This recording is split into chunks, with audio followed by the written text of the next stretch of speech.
I think the biggest thing to convey to a new hire is the reality of the world they're coming into. I think it's important to, not look at things through a lens that's not really there. This is not an easy job. It's not an easy field to work in. If you share with them your orientation in the beginning, which has to be done, 16 hours has to be completed. If you share with them their expectations, then they will know what is required of them in their job. Some of the requirements are abuse and neglect. We never want to falsely accuse anyone of abuse and neglect, but this will make you aware of how to recognize symptoms of abuse and neglect. Well, I have developed an expectation page of what is expected of them. So what personnel policies would be important to include in a handbook and maybe in your orientation session as well? We have staff policies, and these are the expectations that you want a quality child care to follow. And one of the most important, I feel people are so attached to their cell phones.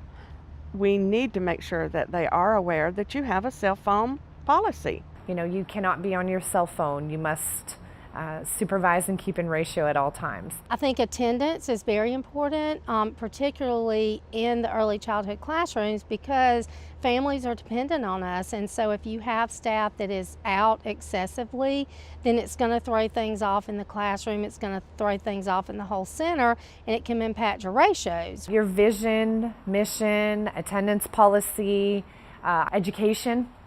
So what is a center's policy on education, release time? Being approachable, being a director, not a dictator, I think is very important. And always being open and upfront. If you've got questions, take it up with the director and confidentiality. What to do if you have an issue with the family or you have an issue with the coworker.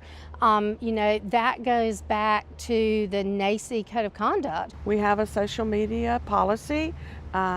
Like for instance, I had a parent at one time post on Facebook the name of the child that bit their child that day. No. So we want to make sure that that is covered. But it's such a part of the world today that you need to make sure that there are limitations on the media. You're representing the center, you're representing yourself, you're a teacher. So if you go out on Friday night and you're having a really good time and you maybe do some things that might not be the best choices, and then you've posted it all over social media and you're portraying that. Another thing I think too, that there can be the boundaries that are blurred there as well.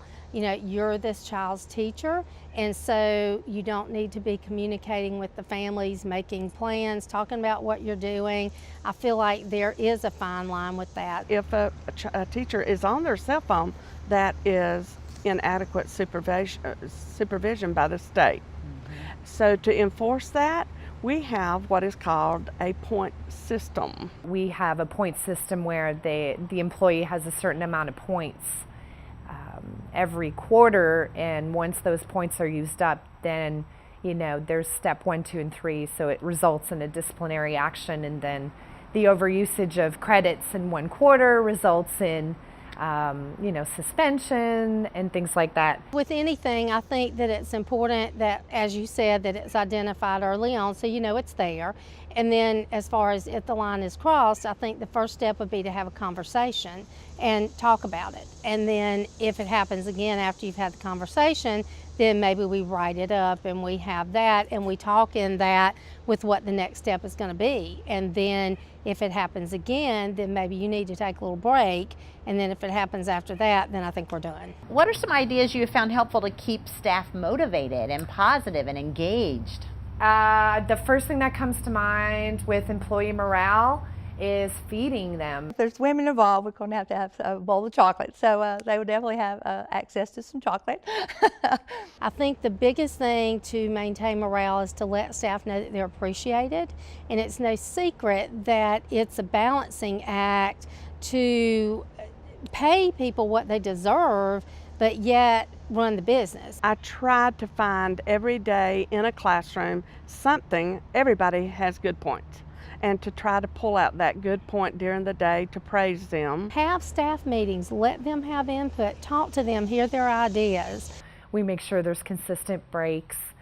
We make sure that we do what we say. So if we say you're going to have, a certain amount of release time or a work-life balance, then we follow through with those different things. Doing things like giving them a break, making sure they get that break, and have some input into how and when that occurs, supporting them by making sure they have the resources, supporting them by making sure that there is adequate staff and you're not leaving them in a bind. For Teacher Appreciation, we give them massages, and we go out to lunch once a week with individual staff. Nice. For that fellowship with your staff. If funding is an issue, you could have parents maybe say, hey, we're going to have staff appreciation. If you'd be willing to help, what would you like to do?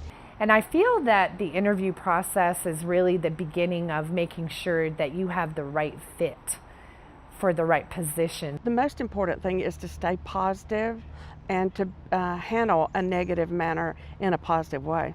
A good pat on the back every once in a while, a good job, is not just for children, it's for adults as well. For me, mimicking what I expect of the teachers is the best way to support them, because I will perform and do what I expect them to do. So I feel it's really important as a director that your presence is known in the classroom as well as outside the classroom. My teachers have a fund monthly that they can use and I let them choose their own supplies and their own materials. We should not only support but encourage them to continue education.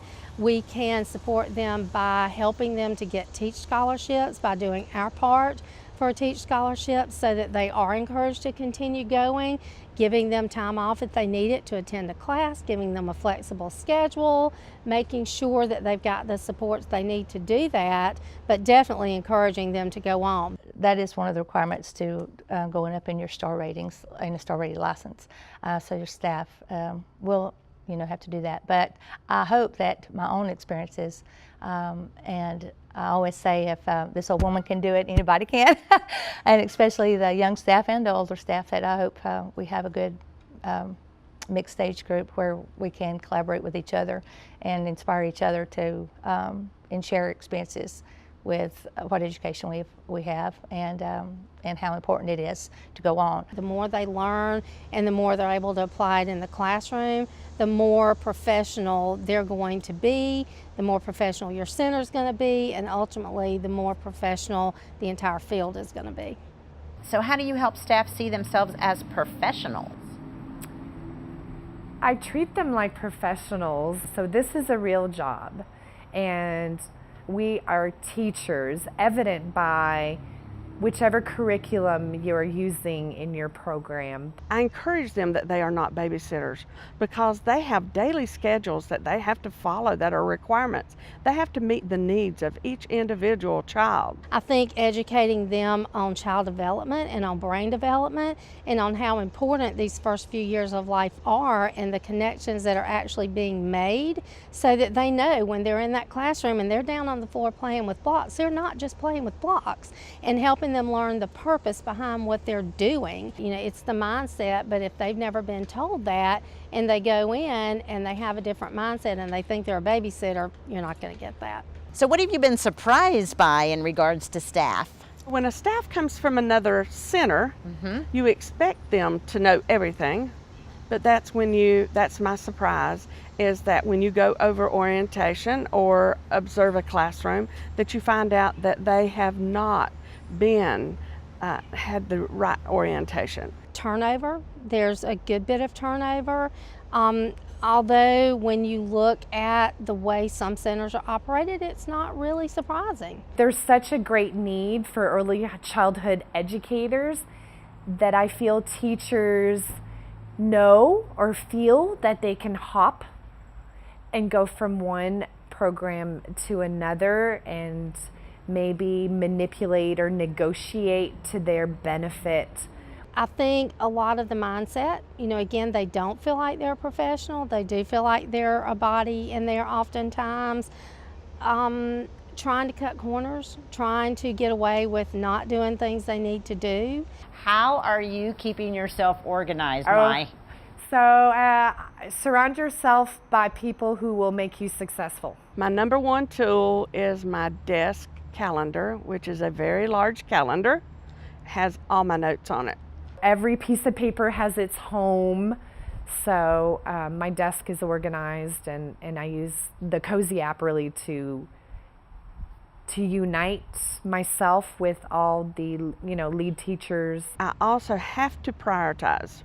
If a report is due, you need to make sure that report's in before you start on any other projects. I kind of have in my mind, and often on paper as well, exactly what I'm doing and exactly when I'm doing it, and I'm planning ahead so I know what's coming up and I know how I'm going to fit that in. Keeping things one step at a time, not trying to, it's hard to do sometimes, and not having everything, I've got to do this, but having a plan, having a schedule. You're not going to get everything done in a day, but if you have, for me, I have 3 points in a day, and if I accomplish those 3 things, then it's a great day.